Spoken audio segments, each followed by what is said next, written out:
So what's up? Magandang umaga po sa inyong lahat mga kamanok. Again, this is Linyada ng Mamay at nandito ulit tayo upang magbahagi ng ilang mga kasagutan sa inyong mga itinatanong. So sa araw-araw, lagi ko pong nakikita, binibisita, chine-check yung comment section, nagbabaka sakali na ikaw ay magtatanong na sa akin. Well anyway, gaya nga ng aking palaging inaasahan, ang dami at padami ng padami ang mga katanungan na nagtatanong sa akin. Pero gayon pa man, sinisikap ko po yan na sagutin araw-araw. Kaya mapapansin po ninyo mga kamamay, araw-araw po tayong nagbablog para sa inyo yan.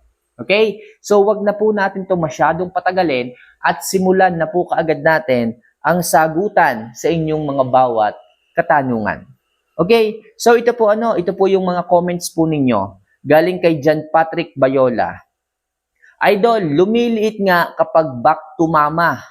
Kahit parehong malaki ang pinagpares.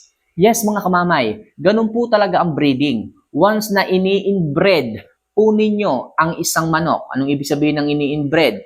Ini-inbreed nyo po sa breeding. Ibinabalik nyo po o pinupuro, pinapataas nyo po ang isang linyada o ang isang pamilya ng isang manok. Lumiliit po talaga yan. Halimbawa, back to mama. Pag sinabing back to mama, yung anak na tandang, okay, ibabalik nyo po sa inahin. Pwede rin naman pong back to papa.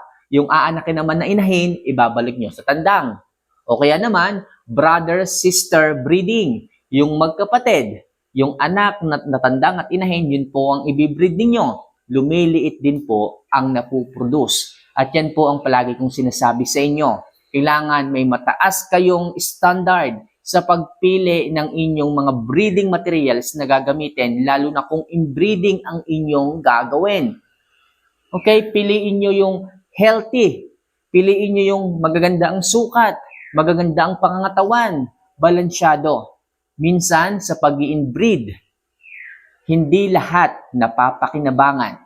Gaya ng ating mga idol, mga master breeders dyan, kung bakit magtataka kayo pag pumunta kayo sa mga farms nila, pag pumunta kayo sa mga lugar nila, hindi ganon ka-budget meal ang inyong mga makukuhang mga manok. Yung iba, talagang mapapanganga ka na lang. Okay?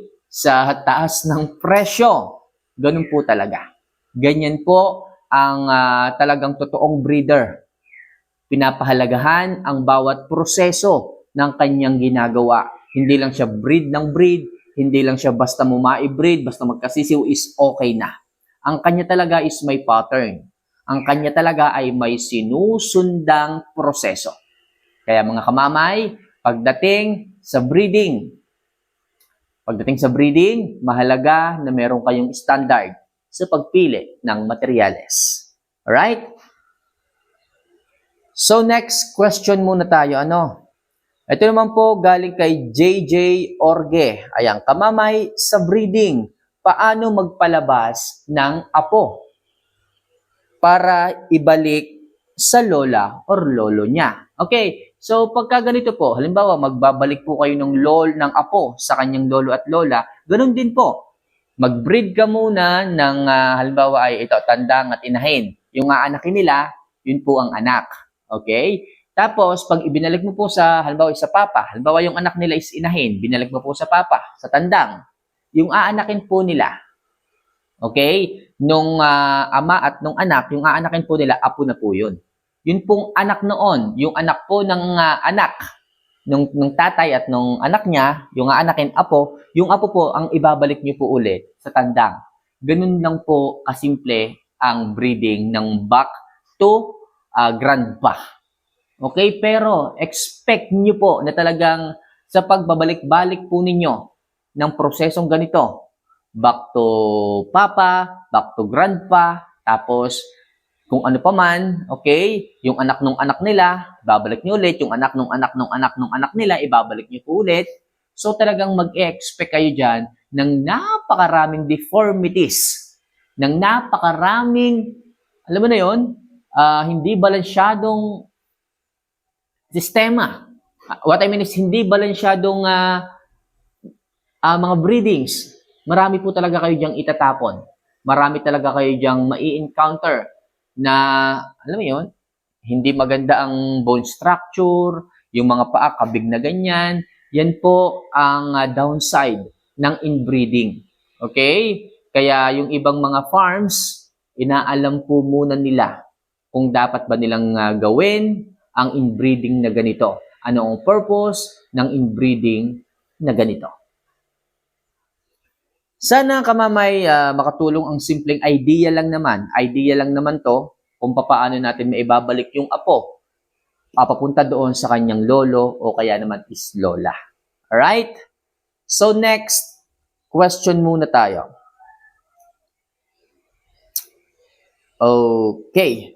So ito po mga kamanok, may nagtanong po dito galing kay PCM Sherminio Castro Reyes. Kamanok, bakit pumayat ka at nanilaw? Okay. May sakit ka ba? Okay. Actually mga kamanok, yung kulay po natin is dahil po dito sa kulay na nasa likod ko. Nag-feedback po ito dahil sa ilaw na naririto. Yung pangangatawan po natin ngayon is nagre-recomposition na po. Ibig sabihin, kailangan na po natin kumuha ng nutrients sa pagkain. Galing na po tayo sa tawag doon, sa cutting phase. Ibig sabihin, dumaan na tayo doon sa point na inaalis po natin ang taba sa ating katawan. So ngayon, need na natin kumain ng protina para alam niyo yun, para mag-build ulit ang pangangatawan natin. Parang sa manok. Okay? Kung kulang sa pangangatawan, nagbibigay ngayon tayo ng mataas na protina sa pagkain. So, kailangan lang natin mga kamamay na, alam mo yun, na magdagdag lang ng konting pellet kung sa manok ng protina para mag-gain ng muscle. Anyway, sa ngayon, wala po tayong sakit. Tandaan nyo ito mga kamanok, ano po? Hindi kesyo ang nakikita nyong payat ay may sakit. At yung nakikita nyong mataba, maganda ang pangangatawan o malaki ang tiyan is healthy. Hindi po yun ang basihan mga kamanok. Okay? Nasanay lang tayo dito sa Pilipinas na kapag malaki ang tiyan mo, healthy ka. Nasanay lang tayo dito sa Pilipinas na kapag bilog ang mukha mo, is healthy ka. Mga kamamay, tingnan po ninyo, yung mga taong nakikita po ninyo na ang ganda ng katawan, malaki ang tiyan, mataba, hindi mo iisipin at aakalain. Na kapag naminsanan, magtataka at magugulat ka na lang. Bakit nagkasakit yung tao na yon? Ang ganda naman ng katawan. Bakit napa-confine yung tao na yon? Mataba naman. Tatandaan nyo na hindi po sa laki ng tiyan, sa ganda ng pangangatawan, masasabi na healthy ang isang tao. Minsan kung sino pa yung nakikita mong payat putin, siya pa yung hindi madalas napupunta sa hospital. Kaya please mga kamamay, mag-ingat sa pagkain, piliin ang sistema, at yung mga alam nyo na alam nyo kinakain healthy, hindi natin alam kung healthy nga ba yan o hindi. Alright? So next, question tayo mga kamamay. Okay. Ito po mga kamanok, nag-comment po dito si Anthony Anyonyebo. Ayan. So tinigil ko na ang paggamit ng Jackie Oats. Lalong namayat ang manok ko. Sa 12 na stag ko, 1 kutsara na Jackie Oats ang inilalagay ko. Okay. So Anthony Anyonyebo. Pag-usapan natin itong fermented Jackie Oats. Lagi ko sinasabi sa inyo mga kamanok, kung gagamit po kayo ng Jackie Oats at hindi nyo po ito ibababad o i-ferment o buburuhin, hindi nyo ibababad ng 1 linggo sa mineral water, ako na po ang magsasabi sa inyo, huwag nyo po itong gamitin sapagkat gaya ni Anthony, kung hindi nyo po na ibabad yan, talagang mamamayat yan, idadry up niya ng katawan ng inyong mga alaga dahil sa fiber, high in fiber lang ang taglay niyang sustansya. Mapera na lang kung ibababad nyo po yan ng 1 linggo sa mineral water. Makukuha nyo po yung mataas na amino acid, mataas na natural vitamin B12, mataas na calcium, enzymes, minerals, and yung mahalaga, probiotics. Si probiotics po mga kamanok, yan po ang nag-absorb ng lahat ng nutrients sa mga pagkain ibinibigay ninyo sa inyong mga alaga. Sa lahat ng bitamina supplementong ibinibigay ninyo sa inyong mga alaga. And syempre mga kamanok, to be clear, pag nagbibigay po kayo ng fermented Jackie Oats sa inyong mga alaga, expect nyo po na aalisin niya po yung taba ng inyong mga alaga. At kung kayo ay maninibago sa hipo ng manok, kung dati nasanay kayo na gusto ninyo is mga bola, mga buko, well, magkaiba tayo ng standard sa pagpili. Pagpili at pagsasabi ng kung ano ba ang mas magandang hipo, pangangatawan ng isang manok. Tatandaan nyo, hindi po pang meat production ang inyong mga alaga. Iba po ang purpose ng ating mga manok, kaya inaalagaan. Kaya hanggat maaari, ang katawan nila is lean muscle. Ang katawan nila ay walang taba. Magaan, pero matigas ang hipo. Ganyan po ang manok pagdating sa ating passion na ganito. Hindi po yung bintog na akala mo'y buko. Yung iba gustong-gusto yon. Hanggang sa nawawala na po yung pinaka-bones nila, yung pagiging heavy bone nawawala po. Kaya please, okay, piliin po ninyo yung mga manok na mayroong magagandang bone structure. Hindi yung mga manok na akala mo'y pang meat production. Okay? Maninibago kayo sa simula, mafe-feel po ninyo na parang namamayat yung manok ninyo, pero hindi po mali yung ginagawa ninyo. Pag i-ferment nyo po yung Jackie Oats, dun po lumalabas ang napakaraming matataas na magagandang benepisyong maaaring makuha ng inyong mga manok. Subukan nyo po muna.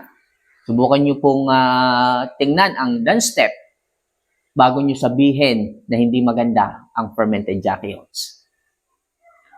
So mga kamanok, yan lang muna ang ilang mga katanungan nating sasagutin and hopefully makatulong po ito sa ating mga kaibigan, mga subscribers at mga kamanok na nagtatanong dito. So kung may mga katanungan kayo dyan, pag-usapan natin yan. Huwag kang mahiya. Huwag kang mahiya, hindi naman tayo iba dito. Newbie ka? Huwag mong isipin. Yan nga ang gusto ko eh. Kayo nga ang gusto kong maging kaibigan, mga newbie. Para sa ganon, mas marami tayong mas matulungan, mas ma-share ng sistema ko na sana maging fit din po sa sistema ninyo. Muli, this is Linyada ng Mamay. Mahal ko po kayo. See you for our next vlog. Paalam.